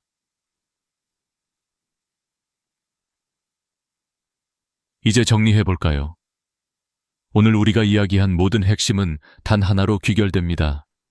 AI는 데이터를 본다. 사람은 태도를 본다. 투명한 태도, 꾸준한 기록, 그리고 당당한 대응. 이 3가지가 여러분을 보호합니다. 돈을 지키는 가장 현명한 방법은 두려워하지 않고 준비하는 것. 국세청의 AI 감시는 피할 수 없지만 여러분의 지혜와 기록 습관이 있다면 절대 문제되지 않습니다. 여러분의 통장은 숫자가 아니라 신뢰의 증거입니다. 그리고 신뢰는 하루아침에 생기지 않습니다. 오늘의 작은 기록이 내일의 평안한 노후를 만듭니다. 끝으로 부탁드립니다. 이 영상이 도움이 되셨다면 좋아요와 구독, 그리고 공유를 눌러주세요. 당신의 한 번의 클릭이 누군가의 재정적 불안을 지켜낼 수 있습니다. 현명하게 벌고 지혜롭게 지키는 세상, 그 여정에 제가 함께하겠습니다. 지금까지 여러분의 금융 동반자 지혜마당이었습니다. 오늘도 안전하고 평안한 하루 되세요. 퇴직 후의 긴 하루. 하루가 이렇게 길었던 적이 있었나 싶습니다. 눈을 떠도 일어나야 할 이유가 없고 시계를 봐도 약속이 없습니다. 예전에는 새벽에 알람이 울리면 벌떡 일어나 출근 준비를 했죠. 지하철 안에서 꾸벅꾸벅 졸며 언젠가 퇴직하면 푹 쉬어야지라고 생각했는데 막상 쉬게 되니까 너무 조용해서 무섭습니다. 이 고요함이 평화가 아니라 공허로 다가올 줄은 몰랐습니다. 요즘 유튜브에서 하루 4시간 근무, 월 120만 원 지급, 이런 영상들이 넘쳐납니다. 처음엔 저도 혹했습니다. 이거 나한테 딱인데? 하고 클릭했죠. 그런데 막상 알아보면 쉽지 않습니다. 경쟁이 치열하고 건강검진부터 서류까지. 연세가 좀 많으시네요. 그 한마디에 고개를 숙이고 돌아서야 했던 경험, 여러분도 있으시죠? 그 순간 마음 한켠에서 이런 생각이 스칩니다. 아, 이제 나는 사회에서 필요 없는 사람이 되었구나. 하지만 아닙니다. 그건 오해였습니다. 우리 세대는 아직 건강하고 아직 할 수 있습니다. 그리고 이제 정말로 우리를 위한 일자리가 생기고 있습니다. 2026년 1월 완전히 새로운 정책이 시작된다고 합니다. 정부가 노인 일자리를 지금보다 2배 가까이 늘려 2030년까지 130만 개를 만들겠다고 약속했죠. 그 숫자는 단순한 통계가 아닙니다. 그 안에는 다시 사회로 나올 수 있는 나의 기회가 있습니다. 솔직히 말씀드리면 저도 처음에는 믿지 않았습니다. 무슨 소리야? 나이 많은 사람 누가 뽑겠어? 하지만 작년 봄 동네 복지관에서 실제로 노인 일자리 설명회를 열었습니다. 회의실에는 제 또래 어르신들이 삼삼오오 모여 있었죠. 누구는 공공시설 청소, 누구는 아이들 등하교 도우미, 또 누구는 도서관에서 책을 정리한다고 했습니다. 그분들의 표정에는 오랜만에 본 활력이 있었습니다. 그 모습이 제 마음을 흔들었습니다. 나도 다시 사회의 한 부분이 될 수 있겠구나. 사실 일을 한다는 건 단순히 돈을 버는 게 아닙니다. 우리가 일하고 싶은 이유는 존재의 이유를 느끼고 싶어서입니다. 연금이 조금 부족해서도 맞지만 그보다 더 큰 건 나는 아직 살아있다는 감각을 되찾는 일입니다. 퇴직하고 처음 몇 달 동안은 그게 사라집니다. 주변 사람들도 바쁩니다. 가족은 각자 삶이 있고 친구들도 점점 연락이 줄어듭니다. 그러다 보니 하루가 참 깁니다. 해가 지기 전에 벌써 어두워진 마음. 그때 필요한 건 돈보다 역할이었습니다. 누군가 나를 기다려주고 내가 해야 할 일이 있다는 것. 이제 세상은 바뀌고 있습니다. 정부도 알고 있습니다. 노인 일자리는 단순한 복지가 아니라 국가의 건강을 지키는 일이라는 걸요. 일하는 노인은 단지 생산적인 존재가 아니라 사회를 지탱하는 힘입니다. 그래서 2026년부터 본격적으로 늘어나는 130만 개의 일자리 중 10%는 바로 여러분 몫입니다. 여러분의 경험, 책임감, 그리고 세월이 만든 지혜가 필요하기 때문이죠. 이 영상을 보고 계신 분 중에는 이렇게 생각하시는 분도 있을 겁니다. 그래도 내 나이에 무슨 일을 해? 하지만 저는 말하고 싶습니다. 나이는 숫자일 뿐입니다. 우리 세대가 걸어온 길을 생각해 보세요.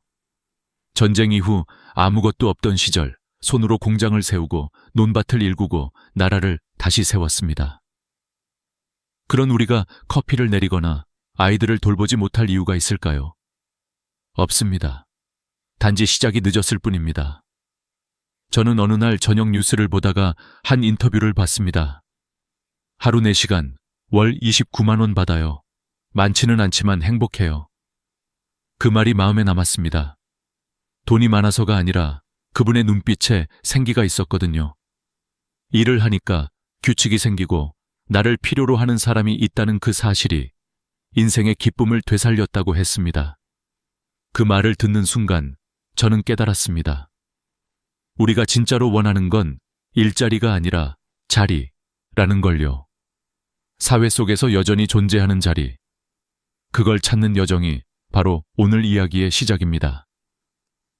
그래서 오늘부터 저는 여러분과 함께 그 길을 걸어보려 합니다. 어떤 일자리가 있고 어떻게 신청할 수 있으며 실제로 그 일들이 우리 삶을 어떻게 바꿔놓는지를요. 이건 단순한 정책 소개가 아닙니다. 우리 세대가 다시 한번 사회의 중심으로 돌아오는 이야기입니다. 지금 이 순간에도 수많은 어르신들이 준비하고 있습니다. 그리고 그중 하나는 바로 당신일지도 모릅니다. 일은 약보다 낫다. 이 말을 저는 처음에는 그냥 좋은 문장이라고만 생각했습니다. 하지만 실제로 일하면서 몸으로 느꼈습니다. 정말로 일은 약보다 낫습니다. 퇴직 후 몇 달이 지나자 몸이 점점 무거워졌습니다. 병원에서 검진을 받았더니 의사는 말했습니다. 큰 병은 없지만 활동량이 너무 적으시네요. 이러면 근육도 줄고 혈당도 올라갑니다. 그때 깨달았습니다. 쉬는 게 건강에 좋다고 믿었는데 너무 쉬면 오히려 병이 되는구나. 그런데 일자리를 다시 구하고 나서 신기하게 몸이 가벼워졌습니다. 출근하려고 일찍 일어나 씻고 버스를 타고 사람을 만나고 점심을 먹고 웃고 대화하고 이 단순한 리듬이 약보다 강력했습니다. 서울대학교 노화고령사회연구소의 조사에 따르면 일을 하는 노인은 일하지 않는 노인보다 우울증이 40% 낮다고 합니다. 치매 발병률도 30%나 낮습니다. 이 수치는 그냥 통계가 아닙니다. 우리 세대가 여전히 움직이고 여전히 누군가에게 필요한 존재라는 증거입니다. 일은 단순히 돈을 버는 일이 아닙니다. 하루의 의미를 만드는 일입니다. 일을 하는 동안은 내가 쓸모 있는 사람이라는 감각을 잃지 않습니다. 아침에 일어나 오늘도 해야 할 일이 있다. 는 그 한 문장이 사람을 살립니다. 그건 약으로도 못 얻는 생애 리듬이에요. 제가 아는 한 분, 72세의 박선영 어르신은 이렇게 말했습니다. 예전에는 하루 종일 TV만 봤어요. 그런데 요즘은 도서관에서 책 정리하는 일을 해요. 한 달에 60만 원 정도 벌지만 그 돈보다 중요한 건 나를 부르는 목소리가 있다는 거예요. 박 어르신, 오늘도 수고하셨어요. 그 말 한마디면 기운이 나요. 그분의 눈빛은 반짝였습니다. 그게 바로 일의 힘입니다. 우리 세대는 평생 일만 하며 살아왔습니다. 그런데 정작 은퇴 후에는 일하지 말라고 합니다. 하지만 몸은 알고 있습니다. 일을 멈추면 마음도 멈춘다는 것을요. 손이 놀면 생각이 느려지고 발걸음이 멈추면 세상과의 연결이 끊어집니다. 일을 한다는 건 다시 세상과 연결되는 일입니다. 물론 나이가 들면 체력은 예전 같지 않습니다. 젊을 때처럼 하루 종일 땀 흘리는 일은 힘듭니다. 하지만 일의 형태는 달라질 수 있습니다. 이제는 살아가는 일을 위한 가벼운 일이 필요합니다. 누군가에게는 아이들을 지켜주는 일, 누군가에게는 도서관 책을 정리하는 일, 또 누군가에게는 전화 한 통으로 외로운 어르신의 마음을 다독이는 일이죠. 이런 일들이야말로 진짜 사회를 움직이는 일입니다. 저는 일하면서 한 가지를 더 배웠습니다. 건강은 운동이 아니라 의미에서 온다. 몸이 힘들어도 마음이 기쁘면 피로가 다르게 느껴집니다. 오늘도 사람들에게 도움이 됐다. 는 그 만족감이 약보다 강력한 면역이 됩니다.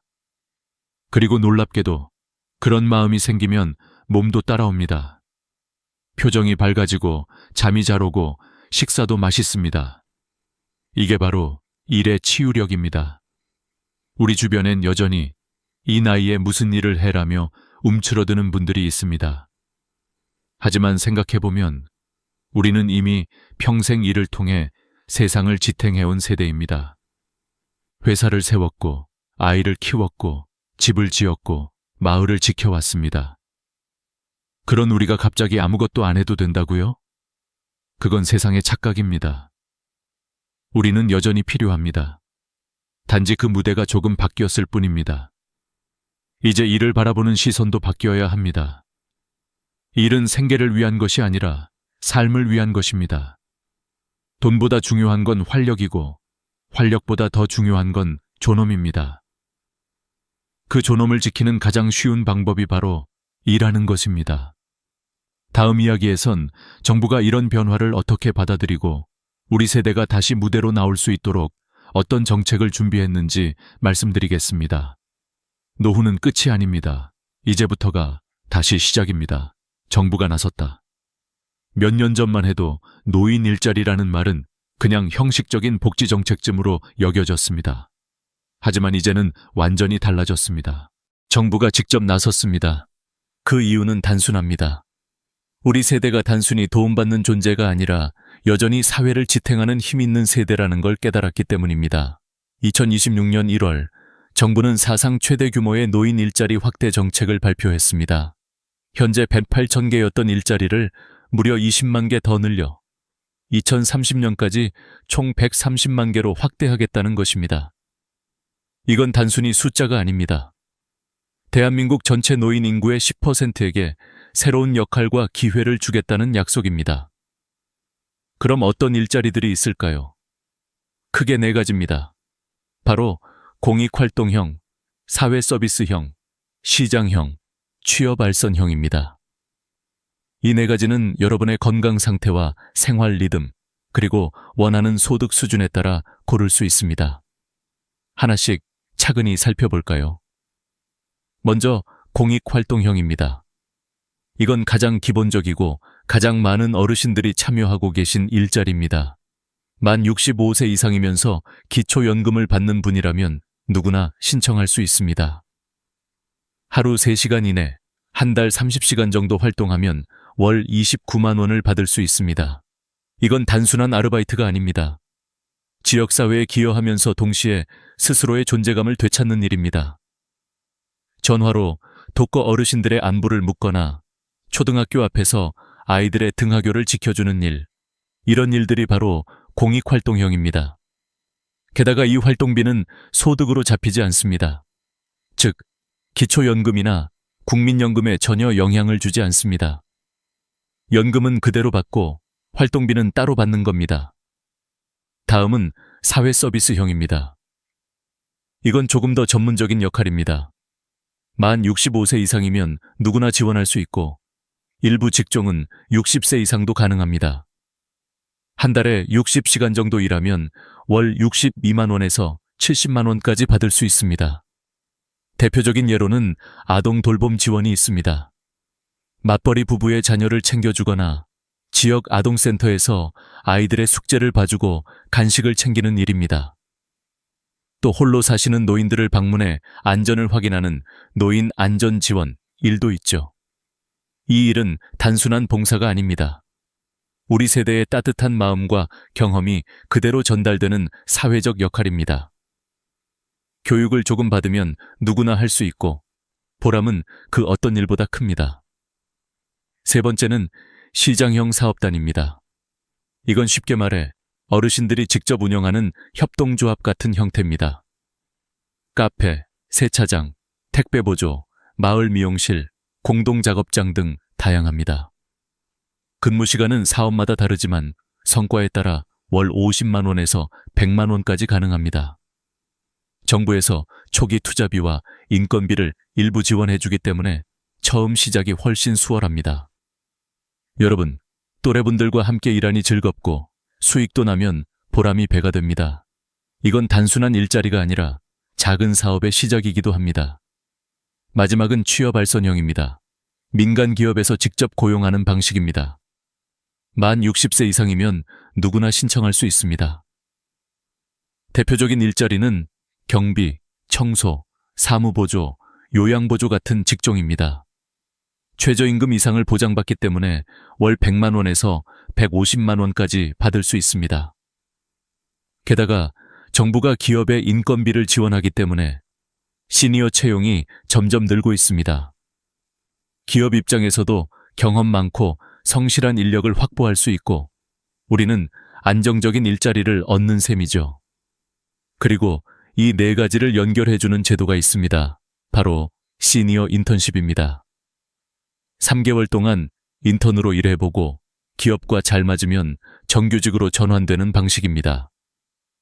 정부가 한 사람당 최대 240만 원을 지원해주기 때문에 기업 부담이 거의 없습니다.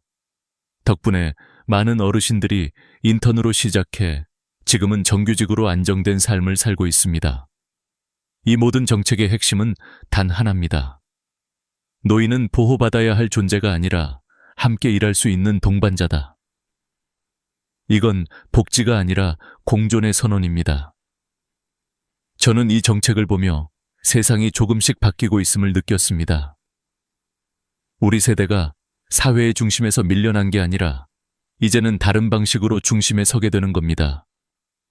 그리고 그 변화의 문이 이제 열렸습니다.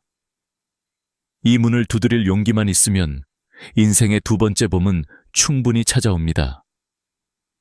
이제 다음 이야기에선 실제로 그 문을 두드리고 새로운 인생을 시작한 분들의 이야기를 전해드리겠습니다. 그들의 하루 속에는 우리 모두가 잊고 있던 희망이 숨어 있습니다. 노년에도 다시 일어선 사람들. 그들은 우리에게 단순한 사례가 아닙니다. 그들의 삶은 곧 가능성의 증거입니다. 지금부터는 실제로 노인 일자리를 통해 인생의 두 번째 봄을 맞은 5분의 이야기를 들려드리겠습니다. 그 이야기를 들으면 아마 여러분도 고개를 끄덕이며 미소 지을 겁니다. 먼저 김영순 씨 68세의 이야기입니다. 남편을 일찍 떠나보내고 혼자 살던 그녀는 어느 날 문득 거울을 보고 깜짝 놀랐다고 합니다. 표정이 너무 어두웠어요. 매일 집안에만 있으니까 내가 점점 사라지는 느낌이었죠. 그러다 동네 주민센터에서 노노케어 일자리 모집을 알게 되었습니다. 처음에는 이 나이에 무슨 일을 해? 라며 망설였지만 신청서를 냈습니다. 그리고 지금은 일주일에 3번 독거 어르신들에게 안부 전화를 겁니다. 할머니, 오늘은 식사 잘하셨어요? 영순 씨, 오늘 전화해줘서 고마워요. 기다리고 있었어요. 이 한마디에 김 씨의 마음이 따뜻하게 데워집니다. 한 달에 29만 원을 받습니다. 큰 돈은 아니지만 그녀는 말합니다. 그분들이 제 전화를 기다려요. 그게 저한테는 월급보다 더 큰 힘이에요. 그녀는 더 이상 외롭지 않습니다. 이제 매일이 누군가의 하루를 밝히는 작은 등불이 되었으니까요. 다음은 박철수 씨 64세의 이야기입니다. 그는 은행에서 30년을 근무했습니다. 퇴직 후 퇴직금과 연금 덕분에 돈 걱정은 없었지만 마음이 허했습니다. 하루 종일 시간이 남아요. 아내는 TV 보라 하지만 너무 답답했죠. 그러다 도서관에서 시니어 사서 보조 모집을 받습니다. 책을 좋아하던 그는 바로 지원했고 지금은 주 5일 하루 4시간씩 일합니다. 책을 정리하고 도서 대출을 돕고 학생들에게 책을 추천해 줍니다. 책 냄새가 좋아요. 하루가 너무 빨리 가요. 월급은 65만 원. 그는 이렇게 말했습니다. 돈보다 더 좋은 건 내가 여전히 사회에 속해 있다는 느낌이에요. 일 시작하고 나서 아내가 그래요. 당신 얼굴이 다시 살아났어 라고요. 퇴직 후에도 그는 여전히 누군가에게 필요한 사람입니다. 세 번째는 이순자 씨 70세입니다. 평생 가정주부로 살다가 남편을 먼저 보내고 혼자 남았습니다. 하루 종일 말 한마디 안 하고 지낼 때가 많았어요. 너무 외로웠죠. 그러다 노인복지관에서 시니어 카페 직원 모집 공고를 봤습니다. 카페? 내가 커피를 만들 수 있을까? 하지만 그녀는 도전했습니다. 2주간의 바리스타 교육을 받고 처음으로 앞치마를 맸습니다. 손님에게 커피를 내밀던 첫날 손이 떨렸다고 합니다. 그런데 손님이 웃으며 말했습니다. 어머니, 커피가 정말 맛있어요. 정성이 느껴집니다. 그 한마디에 눈물이 났습니다. 지금 그녀는 하루 5시간씩 일하며 월 80만 원을 법니다. 돈도 좋지만 그보다 내가 다시 살아있다는 게 좋아요. 일 끝나고 동료들과 수다를 떨며 웃는 그녀의 얼굴에는 예전엔 없던 생기가 깃들어 있습니다. 네 번째는 최동수 씨 62세입니다. 자영업 실패 후 빚더미에 올라 한때는 밤마다 잠을 이루지 못했습니다. 60이 넘으니까 아무도 저를 써주지 않더군요. 그때 알게 된 것이 시니어 인턴십이었습니다. 정부 지원 덕분에 편의점에서 인턴으로 일하게 되었고 지금은 정규직입니다. 하루 5시간, 주 5일 근무. 포스기 앞에 서면 젊은 시절의 자신이 떠오릅니다. 손님이 아저씨, 이거 할인돼요? 하고 묻는 게 그렇게 반가울 줄 몰랐어요. 지금 그는 월 140만 원을 벌며 빚을 갚고 있습니다. 그는 말합니다. 돈보다 더 좋은 건 누군가 나를 믿어준다는 거예요. 내가 쓸모있는 사람이라는 거요. 편의점의 밝은 불빛 속에서 그는 인생의 새 아침을 맞고 있습니다. 마지막은 정미자 씨 67세입니다. 남편을 오랫동안 간병하다 떠나보낸 후 삶의 이유를 잃었습니다. 간병이 제 일상이었는데 남편이 떠나고 나니 하루가 너무 길었어요. 그런데 남편을 돌보며 배운 경험이 뜻밖의 새로운 길이 되었습니다. 요양보호사 자격증을 따서 요양원에서 일하기 시작한 것입니다. 하루 8시간, 주 5일 근무. 식사를 도와드리고 옷을 갈아입히고 함께 산책도 나갑니다. 그녀는 이렇게 말했습니다. 힘들지만 감사해요.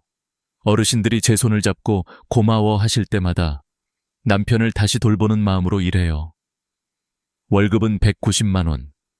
지금 그녀는 빚도 갚고 손주 용돈도 줍니다.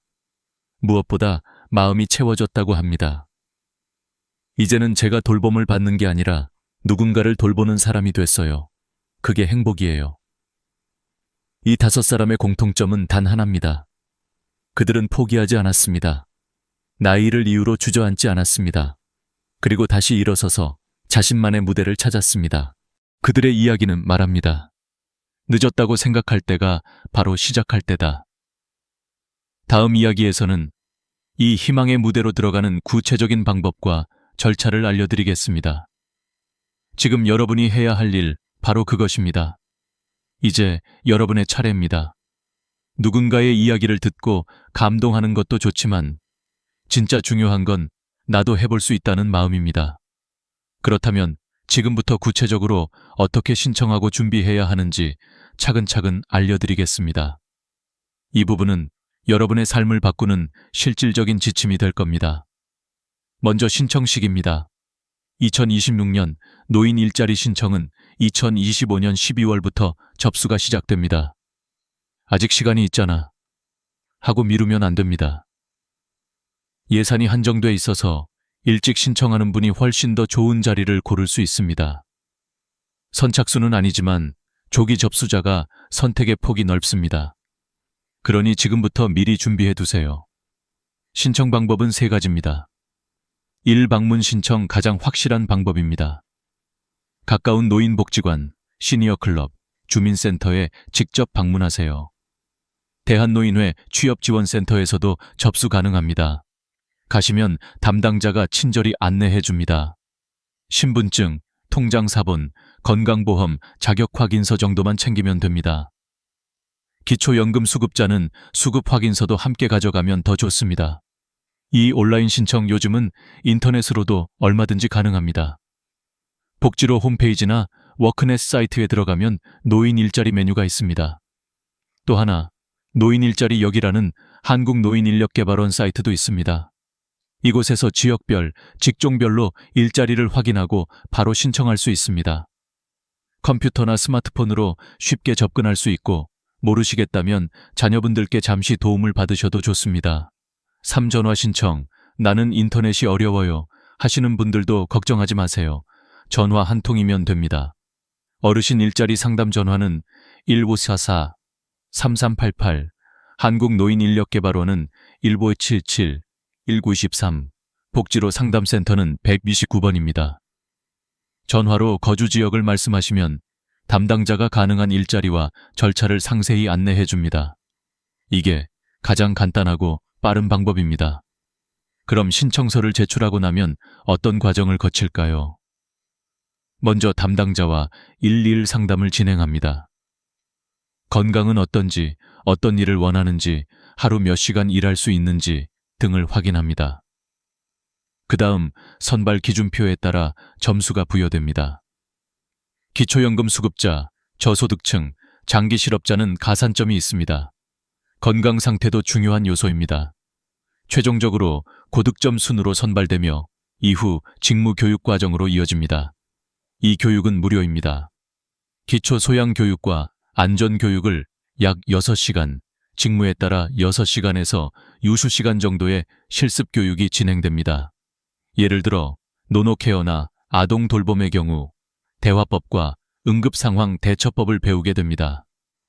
교육이 끝나면 수료증이 발급되고 드디어 근무지 배정이 이루어집니다. 이쯤에서 자주 나오는 질문들을 정리해 볼까요? 큐인. 기초연금과 중복으로 받을 수 있나요? 가능합니다. 특히 공익활동형은 공공근로로 분류되기 때문에 소득으로 잡히지 않습니다. 연금은 그대로 받고 활동비는 따로 받습니다. 큐티. 국민연금이 줄어들지 않나요? 아닙니다.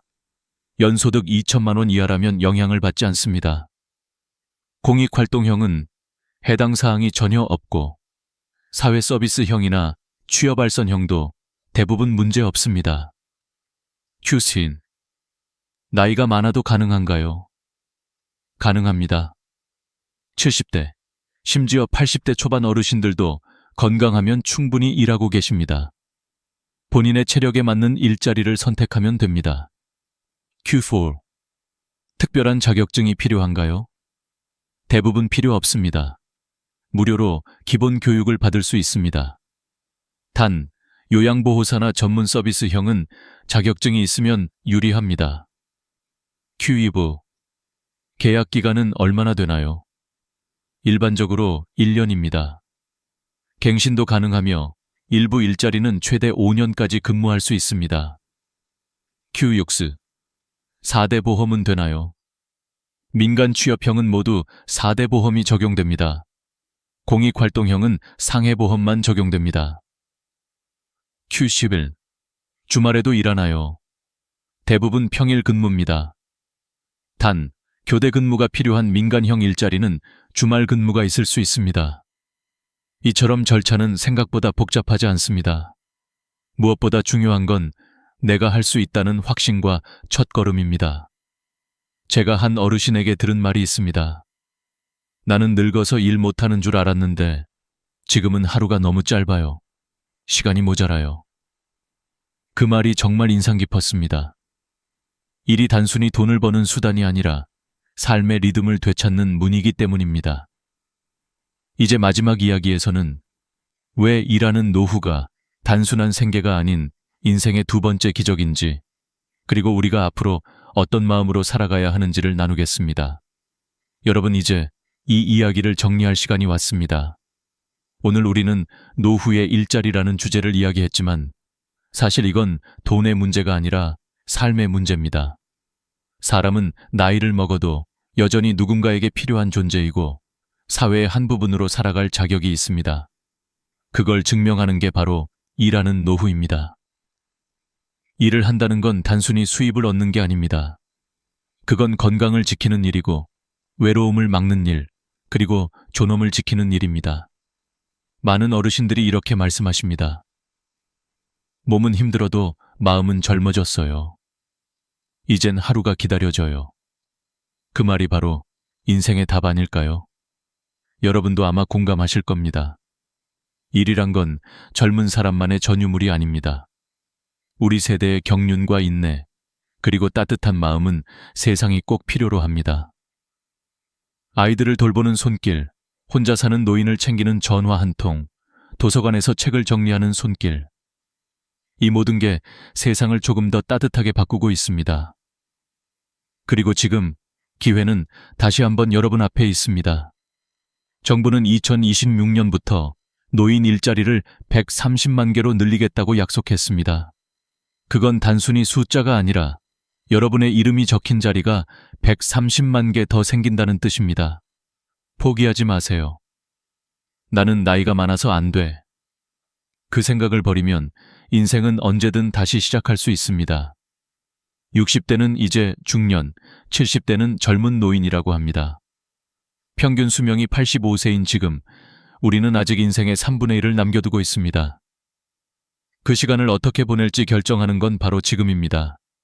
일을 통해 하루를 다시 채워보세요. 아침에 일어나 씻고 나가서 사람을 만나고 웃고 대화하고 땀 흘리는 일, 그게 바로 살아있다는 증거입니다. 그리고 그 모든 게 여러분의 마음과 몸을 젊게 만듭니다. 혹시 지금 머뭇거리고 계신가요? 그렇다면 이 말을 꼭 기억하세요. 완벽한 시기는 없습니다. 시작하는 지금이 바로 최적의 시기입니다. 여러분의 첫걸음을 응원합니다. 가까운 복지관에 한번 들러보세요. 전화 한 통, 신청서 한 장이 인생을 바꿀 수 있습니다. 일자리를 구한다는 건 단순히 돈을 버는 게 아니라 삶의 활력을 되찾는 여정입니다. 마지막으로 부탁드립니다. 이 영상이 도움이 되셨다면 좋아요와 구독, 그리고 공유 버튼을 눌러주세요. 여러분의 클릭 하나가 누군가의 인생을 바꿀 수 있습니다. 누군가 지금 이 순간에도 외롭게 TV만 바라보고 있을지도 모릅니다. 그분에게 이 영상을 보내주세요. 그게 바로 또 다른 일자리, 희망을 전하는 일입니다. 여러분은 여전히 사회의 주인공입니다. 그리고 여러분의 두 번째 인생은 지금, 이 순간부터 다시 시작됩니다. 감사합니다. 여러분의 내일이 오늘보다 조금 더 밝기를 진심으로 바랍니다.